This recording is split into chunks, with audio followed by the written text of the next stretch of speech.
nyantai sih. Ayo sampe wis mari ta pegawaian sampean. Wis mari masa iku mau. Pokoke nek sekolah ngene iku wis isuk iku kudu mari kabeh.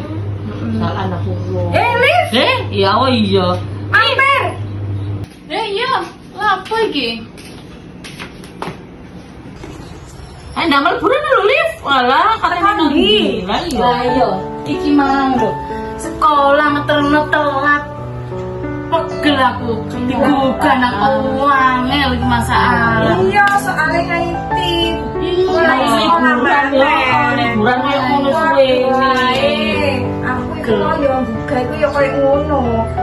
Wes megelo lambe. Nah iya, Ket jam 5 subuh iku tak buka lah gek tangi jam 6. Ket adus. Budal iku mau telat padha ae. Nah iki mang tambah wis mlebu kelas. Baru tambah nemen. Wes ya Allah. Turun mangane sarapane, gawakno bekal iku mau. Apa manis sinau ala cek angele. Iya, temenan iku.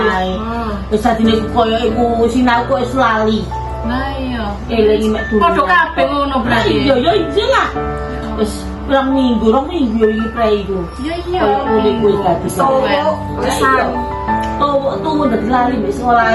Dino tukaran ae sing belajar itu. Makane kowe aku ngelungguh kene. Wis mbak kok ngelungguh dhisik sampe mantan nang kaene ngono aku mau.